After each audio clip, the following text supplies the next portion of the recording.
वक्फ यानी किसी संपत्ति को खुदा के नाम पर लोक हित में अर्पित कर उसे संरक्षित कर देना है।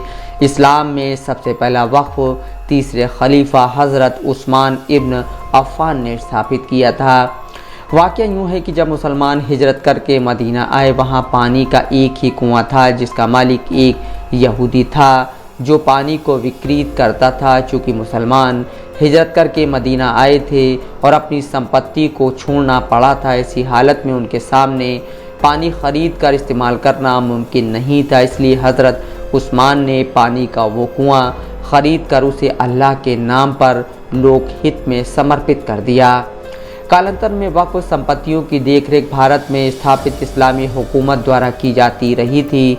1857 की क्रांति के बाद अंग्रेज़ों का पूर्ण रूप से भारत पर आधिपत्य स्थापित हो गया, जिसके उपरांत उनके द्वारा भारत में अपनी शासन व्यवस्था सुचारू रूप से संचालित करने के लिए स्थानीय विधियों का निर्माण किया। उसी के अंतर्गत वक्फ संपत्तियों के प्रबंधन के लिए वक्फ अधिनियम बनाए गए।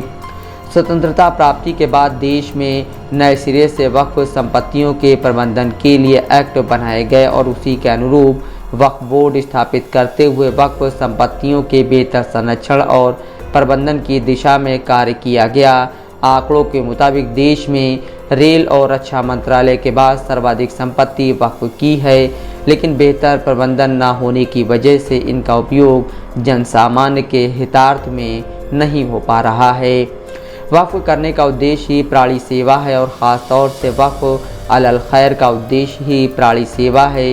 यही कारण है कि धर्मार्थ व्यक्तियों द्वारा अपने जीवन की पूंजी को अल्लाह की रज़ा के लिए उसके बंदों की खिदमत में लगा दिया जाता है, लेकिन उसके विपरीत माफिया और अराजक तत्वों द्वारा वक्फ संपत्तियों को अपनी कमाई का साधन बना लिया गया है। वक्फ संपत्तियों पर कब्जा कर उन्हें बेचे जाने के असंख्य मामले सामने आए हैं। वक्फ संपत्तियों पर अगर ईमानदारी के साथ काम किया जाए तो सिर्फ मुस्लिम समाज ही नहीं बल्कि समाज के अन्य वर्गों का बड़ा हिस्सा लाभान्वित हो सकता है। इसका अंदाज़ा सिर्फ इस बात से लगाया जा सकता है कि वक्फ संपत्तियों की आमदनी के 10% हिस्से से ही देश के सारे वक्फ बोर्ड संचालित हो रहे हैं। जबकि विडंबना यह है कि आज भी अरबों रुपए की कीमत वाली वक्फ संपत्तियों का ठीक से उपयोग तक नहीं हो पा रहा है। दिल्ली, हैदराबाद, कानपुर, कोलकाता, पटना, लखनऊ वगैरह बड़े बड़े महानगरों में जहां सर्किल रेट के आधार पर किराए के मूल्यांकन के अनुसार लाखों रुपए किसी संपत्ति से किराया हासिल हो सकता है, वहीं किराएदारों द्वारा आज भी 5 रुपये से लेकर 50 रुपया किराया अदा किया जा रहा है।